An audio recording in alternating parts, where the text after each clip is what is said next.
Mmm, cake. All right, you YouTube nerds, what are we looking at today?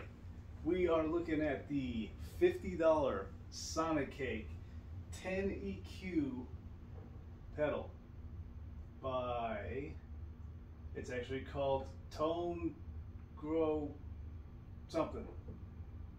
Anyway, it's by Sonicake. I've had this pedal for 3 months, maybe just over 3 months actually. No, 3 months sounds about right. And for all you hippie motherfuckers out there who have said on YouTube videos, you know who you are, YouTubers, you know who you are, the ones that say, well, these cheap pedals don't do shit, they are not as good as MXR, blah blah blah. Guess what? This is a 9-volt aluminum housed EQ pedal, 10 band, for 50 bucks. All right, I got this on Amazon originally because I wanted to hook it up to the 5150 Iconic, which I never got a chance to do. Actually, I did do it. I never got a chance to do a video on it. But you know what? The idea was it was able to cut down a few of those harsh frequencies when using the greenband speakers. Why else would you use a 10 band EQ pedal like this? The answer? Different cabs. Different speakers. So instead of having to constantly adjust your EQ based on whatever cab you're using, you could just throw this on and leave your amp settings the same. So that's exactly what we're doing today. I personally always liked the greenback speakers in this HK cab. But in this HK cab, this is what I have hooked up to right now. This has got the finished 30s. So we've got a little more low mids going on. And the pedal is off right now, so I'm just going to use a clean tone at the moment.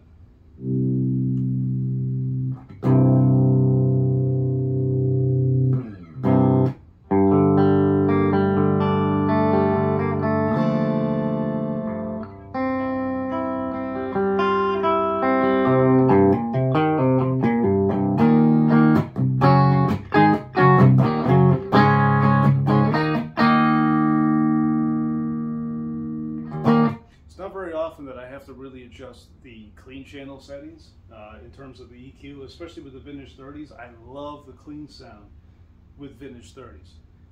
But if we go into the second channel,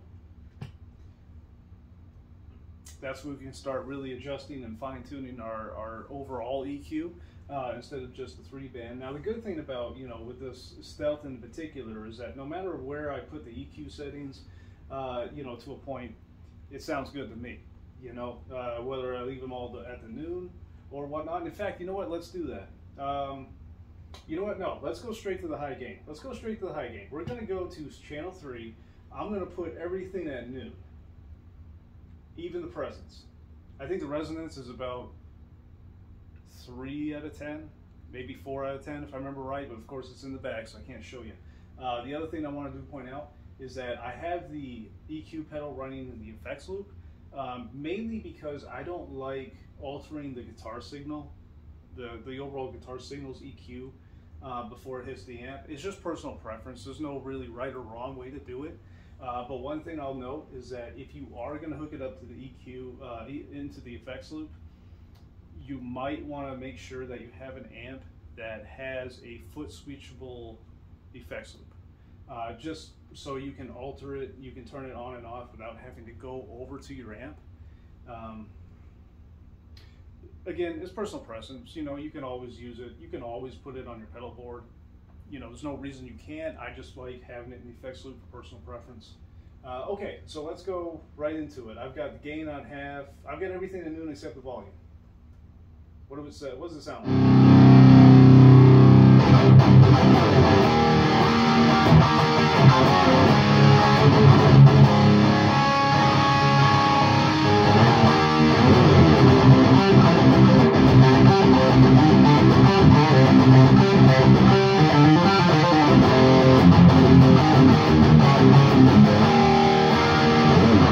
And I think I might be out of tune.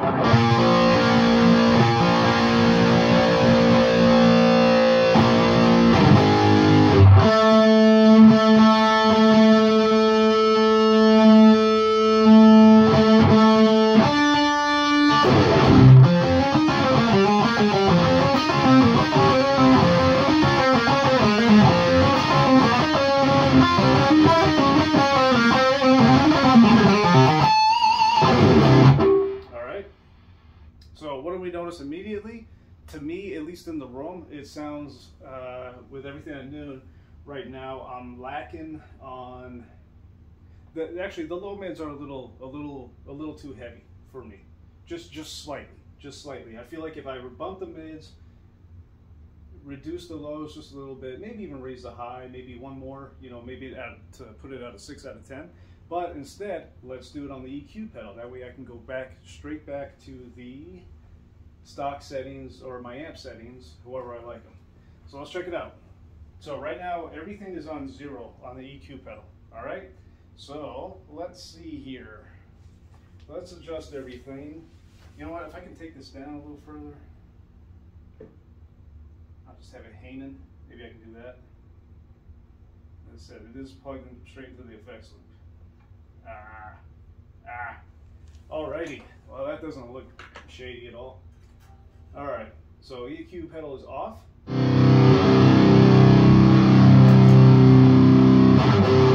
Alright, so it's on. You can't tell any difference because it has the true bypass. So even when it's on, it's not coloring the tone one bit. Also, one thing I do want to mention is that if you have this in the effects loop and you shoot the level all the way up, it's not going to be acting like a boost pedal, as if you were to have it on your pedal board going straight into the input. All right, so that's the only con that I can think of right off the bat if you're using it in the effects loop instead of on your pedal board. Aside from that,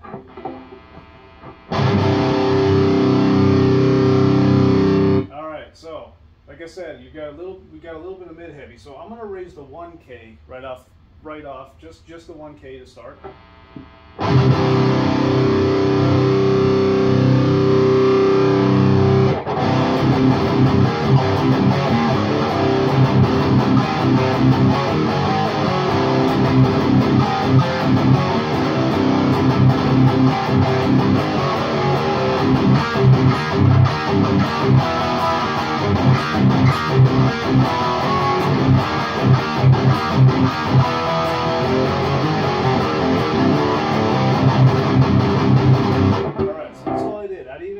All the way. It's let's see, 0. I probably raised it halfway between 0 and full. So I don't even know what to call it, because you know 0, 5 is nothing. So yeah, okay, about halfway between 0 to full, or off to full. All right. So obviously you can see that it's green when it's on. So I'm going to cycle through on and off. Just without changing any other of the settings.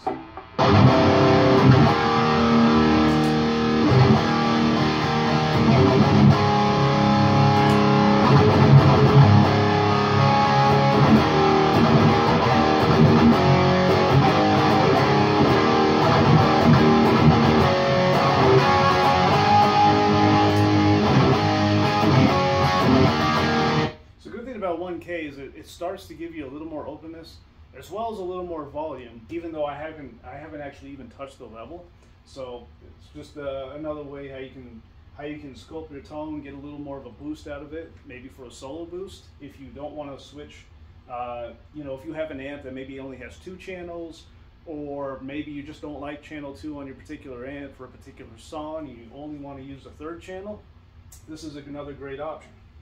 This is why a pedal like this comes in handy. All right, let's start messing with the EQ a little more. So I raised the 1K. I'm gonna raise the 2K as well. So this is when it's off.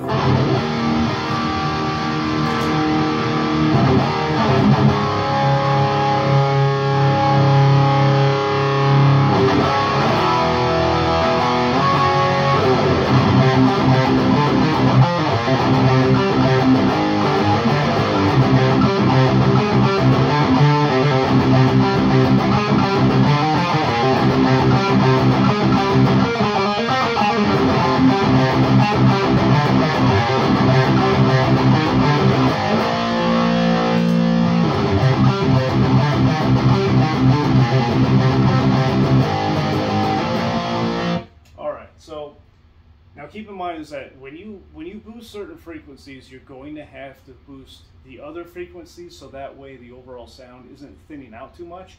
And that's what I'm starting to get right now, is that when I raise the 2K, it started thinning out the sound a little bit, but also providing a little bit of a volume boost. So how do we counter that? If we don't want to raise the low frequencies at all, we can counter it by selecting only certain high and mid frequencies. So I'm going to raise the 500, but I'm going to reduce the 2K. Back to 0 for the 2K.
Going to start messing with the EQ. I'm not even going to tell you what it is until I have the the set EQ the way I like it.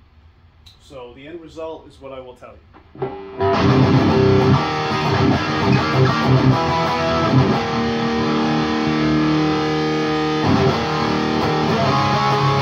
Oh, that's the other thing I want to mention. Between 8K and 16K, it's very similar to almost like if you were adding presence.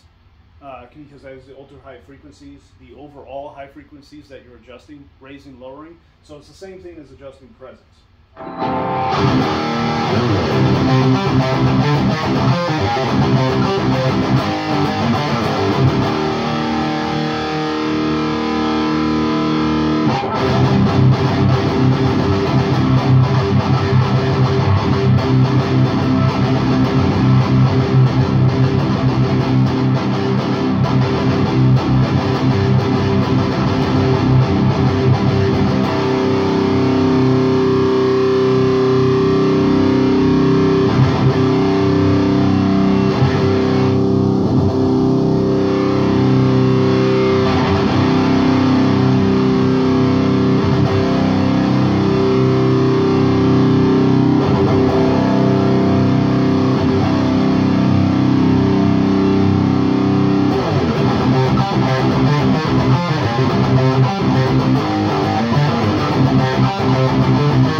End result with Vintage 30s, we've got the level at 0, which is normal, non-adjusted.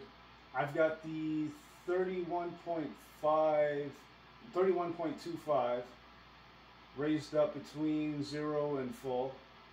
I left the 62.5 raised just slightly, the 125 raised between 0 and full. 250 is at 0. 501K is raised up 1 notch. 2K I left alone. 4K raised up 1 notch. 8K I left alone. 16K, like I said, is kind of like the presence. I boosted that between 0 and full. So, and I'll show you a zoom in spot in a second.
a second, I'll show you a close-up on what my settings are here. Keep in mind this is with the amp and the EQs completely at noon, including the presence. Even the gain is at noon.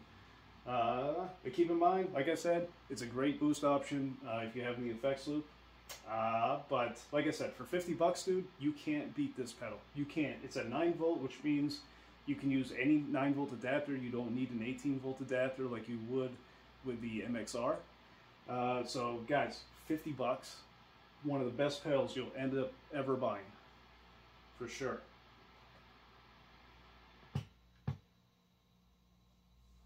And if you have any questions, comments, concerns, if you want me to do a demo of this with a different amp or different channel, different settings, let me know. Let me know. And there it is. Maybe a couple different angles here. And there was a little bit of a shadow effect going on. There you are. Those are the settings I chose. The 16K with the presence might be just a tad high for my taste, but even in that case, I can always adjust the presence on the amp. So anyway, there's the EQ and the gain. They're used on the channel 3. All right, guys, thanks a lot.